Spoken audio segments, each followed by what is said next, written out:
जय हिंद दोस्तों, MS education point में आपका स्वागत है। जैसा कि देख रहे हैं अभी जो है संविधान चल रहा है दोस्तों। संविधान अभी पढ़ा रहे हैं, है ना, जिसमें भाग 1 चल रहा है दोस्तों। भाग 1 में संघ और राज्य, ठीक है दोस्तों। संघ और राज्य आर्टिकल 1 से लेकर 4 1 से 4 तक है।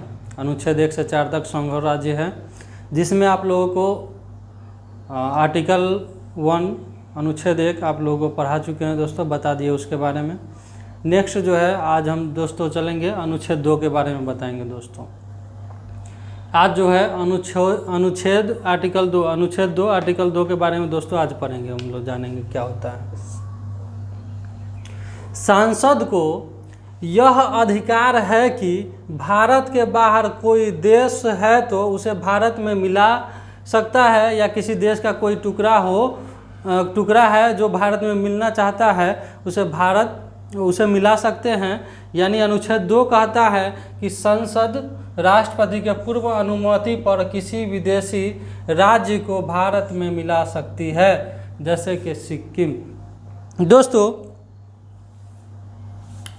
संसद जो है, संसद को यह अधिकार दिया गया है, संसद को यह अधिकार दिया गया है कि किसी भी बाहरी देश को अगर चाहे तो हमारे देश में क्या कर सकता है, जोड़ सकता है दोस्तों। क्या कर सकता है, जोड़ सकता है। या किसी देश का टुकड़ा हो, है ना, या किसी बाहरी देश का कोई भी जगह हो, ज़मीन हो या राज्य हो, उसको जोड़ना चाहे अगर हमारे देश में तो जोड़ सकती है दोस्तों, है ना। किसको यह अधिकार है, संसद को अधिकार है। संसद को यह किस अनुच्छेद के तहत जुड़ेगा दोस्तों, अनुच्छेद 2 के तहत जुड़ेगा, है ना। किसी भी बाहरी देश या बाहरी राज्य को अगर हमारे देश में क्या करना है, जोड़ना है, तो ये कौन सा अनुच्छेद में आता है दोस्तों, अनुच्छेद 2 में आता है। किस अनुच्छेद में आता है दोस्तों, अनुच्छेद 2 में आता है। जैसे कि सिक्किम देखो, सिक्किम जो है दोस्तों आप लोगों को पता है या नहीं पता हो, सिक्किम जो है वो हमारे भारत देश का राज्य पहले नहीं था। सिक्किम जो है हमारे भारत देश का हिस्सा नहीं था पहले, है ना। सिक्किम क्या था दोस्तों, सिक्किम को इसके लिए 35वां संशोधन 1974 में करके सिक्किम को सह राज्य बनाया गया था। सिक्किम पहले हमारे देश का हिस्सा था नहीं था। इसको कब जो है, जब इसका 35वां संशोधन हुआ, कब हुआ दोस्तों, 1974 में। इसको 1974 में 35वां संशोधन करके सिक्किम को क्या बनाया गया था, भारत का सह राज्य बनाया गया था। क्या बनाया गया था दोस्तों, भारत का सह राज्य बनाया गया था, ठीक है दोस्तों। इसके लिए संविधान में एक स्पेशल अनुच्छेद, है ना, इसके लिए एक संविधान में क्या है, एक स्पेशल अनुच्छेद 2 के क में जोड़ा गया था, है ना। ये जो सह राज्य जो है दोस्तों, ये सह राज्य सिक्किम को जब बनाया गया था तो किस अनुच्छेद में बनाया गया था, एक स्पेशल अनुच्छेद बनाया गया जिसमें अनुच्छेद 2 के क में इसको जोड़ा गया था। किस अनुच्छेद में जोड़ा गया था दोस्तों, अनुच्छेद 2 के क में, आर्टिकल 2 के क में जोड़ा गया था। लेकिन फिर सिक्किम को 36वां संविधान संशोधन 16 मई 1975 के द्वारा भारत का 22वां राज्य बनाया गया। उसके बाद पहले क्या था, सह राज्य था दोस्तों। उसके बाद जब 36वां संशोधन हुआ, क्या संशोधन दोस्तों, 36वां संशोधन, जब 36वां संशोधन हुआ 16 मई, कब हुआ दोस्तों, 16 मई 1975, है ना। कब हुआ दोस्तों 36वां संशोधन, याद रखिएगा, है ना। कब हुआ दोस्तों, 16 मई 1975 के द्वारा भारत का 22वां राज्य बनाया गया। सिक्किम को कैमा राज्य बनाया गया दोस्तों, भारत का 22वां राज्य बनाया गया। कैमा राज्य, 22वां राज्य। कब बनाया गया, 16 मई 1975 को बनाया गया दोस्तों, ठीक है। किस आर्टिकल में इसको जोड़ा गया था दोस्तों, तो एक स्पेशल आर्टिकल है, आर्टिकल 2 के क, अनुच्छेद 2 के क में जोड़ा गया था। क्लियर दोस्तों। अब चलिए आप समझ गए, किसी भी दूसरे देश का कोई कुछ हिस्सा हो या राज्य या कुछ भी हो, अगर उसको अपने देश में जोड़ना है तो किस अनुच्छेद के तहत जुड़ेगा दोस्तों, अनुच्छेद 2 के तहत जुड़ेगा, ठीक है दोस्तों। तो ये किस में आता है दोस्तों, अनुच्छेद 2 में आता है, ये ध्यान में रखिएगा, है ना। अब चलिए दोस्तों अनुच्छेद 3 हम जानेंगे। अब क्या जानेंगे हम? अनुच्छेद 3 के बारे में जानेंगे, आर्टिकल 3 के बारे में जानेंगे दोस्तों। ठीक है। संसद राष्ट्रपति के पूर्व अनुमति से भारत के किसी भी राज्य को नाम सीमा क्षेत्र में परिवर्तन कर सकती है। संसद अगर चाहे तो संसद में दोस्तों राष्ट्रपति के पूर्व अनुमति से क्या कर सकती है दोस्तों? किसी भी राज्य में, है ना, बिना उसके अनुमति से, मान लीजिए कोई राज्य है, उसका अनुमति लेना अनिवार्य नहीं है, कोई अनुमति नहीं लिया जाएगा, बिना अनुमति के उसके साथ क्या किया जा सकता है दोस्तों? तो उसके साथ सीमा तय किया जा सकता है। ठीक है दोस्तों, मान लेते हैं कि इतना है, बिहार राज्य इतना से इतना है, तो अगर चाह सकता है संसद तो क्या कर सकता है दोस्तों? इसमें जो काटछाट कर सकता है। ठीक है ना? सीमा हो गया क्षेत्र या नाम बदलना हो, किसी भी राज्य का नाम अगर बदलना हो दोस्तों तो वो किस अनुच्छेद में आता है?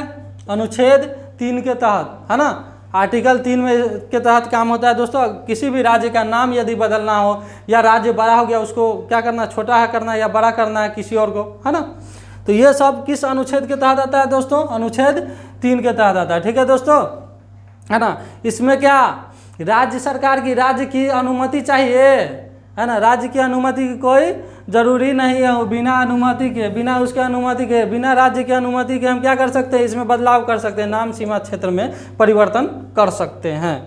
ठीक है दोस्तों, जैसा कि एमपी से जो है छत्तीसगढ़ को अलग किया गया था दोस्तों। एमपी को किससे अलग किया गया था? छत्तीसगढ़ को अलग किया गया था। कब किया गया था? 1 नवंबर 2000। 1 नवंबर 2000 को एमपी को छत्तीसगढ़ से क्या किया गया था दोस्तों? अलग कर दिया गया था। ओके, ठीक है। यूपी से क्या अलग किया गया था दोस्तों? उत्तराखंड। यूपी से उत्तराखंड कब किया गया था दोस्तों? 9 नवंबर 2000। कब किया गया था? 9 नवंबर 2000। यूपी से उत्तराखंड। चलिए दोस्तों आगे बढ़ते हैं। बिहार से झारखंड को अलग किया गया था, बिहार से झारखंड को। ठीक है दोस्तों, ये याद रखिएगा, इंपॉर्टेंट है, आ सकता है एग्जाम में, है ना। बिहार से झारखंड को अलग किया गया था। कब किया गया था दोस्तों? 15 नवंबर 2000 को, है ना। ये सब 2000 में हुआ है ना। छत्तीसगढ़, उत्तराखंड और झारखंड, ये सब कौन सा ईस्वी में हुआ है दोस्तों? 2000 में। ठीक है, याद रखिएगा, है ना, 2000। इसको है छत्तीसगढ़ को 1 नवंबर 2000, उत्तराखंड को 9 नवंबर 2000, बिहार से झारखंड को 15 नवंबर 2000। अब चलिए दोस्तों, आंध्र प्रदेश को तेलंगाना से कब किया गया था दोस्तों? इसमें बदलाव, इसको अलग कब किया गया था? 2 जून 2014 को। आंध्र प्रदेश से तेलंगाना को कब किया गया था दोस्तों? 2 जून 2014।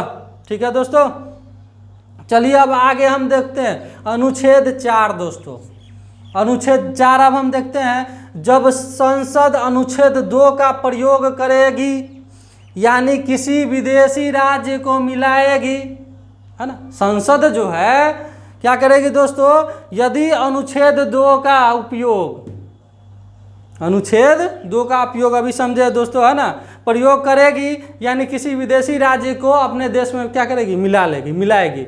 या अनुच्छेद 3 का प्रयोग करेगी, है ना, किसी राज्य को तोड़ेगी तो उसके लिए राष्ट्रपति से विशेष अनुमति की जरूरत नहीं होती है। मान लीजिए दोस्तों, अनुच्छेद 4 में बताया गया है कि संसद जो है अगर अनुच्छेद 2 का प्रयोग करती है या अनुच्छेद 3 का प्रयोग करती है, उसमें जो है राष्ट्रपति की अनुमति की आवश्यकता क्या है? नहीं है। कोई विशेष अनुमति की कोई भी आवश्यकता नहीं है। बिना राष्ट्रपति के अनुमति के भी ये जोड़ सकते हैं। ऐसा क्यों है दोस्तों? क्योंकि इसे अनुच्छेद 368 के बाहर रखा गया है।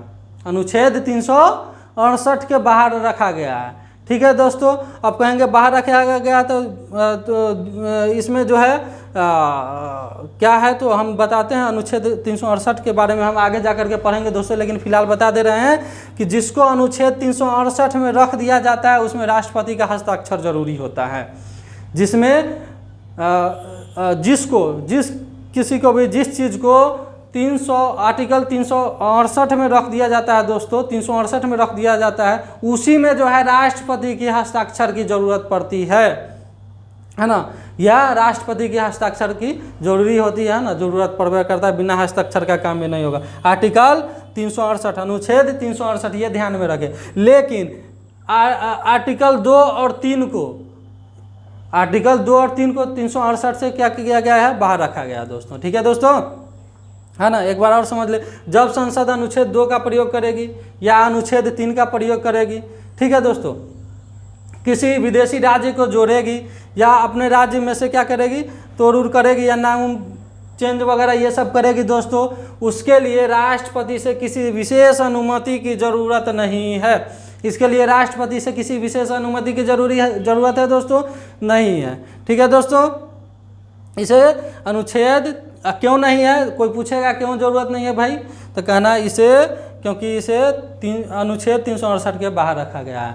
और अनुच्छेद 368 में जो आता है उसी में राष्ट्र हमारे जो राष्ट्रपति जो होंगे उनके सिग्नेचर की आवश्यकता होती है दोस्तों। तो उम्मीद है जो आप लोगों को ये समझ में आया होगा दोस्तों, बहुत ही इम्पोर्टेंट है, ये जानना सबको जरूरी है। कोई ये नहीं है कि जो कंपटीशन की तैयारी करते हैं बच्चे उसी के लिए ये आवश्यकता है, ज़रूरत है ना। ये जानकारी जो है हम सभी नागरिक को होना चाहिए, है ना, हम सभी स्टूडेंट को होना चाहिए, है ना।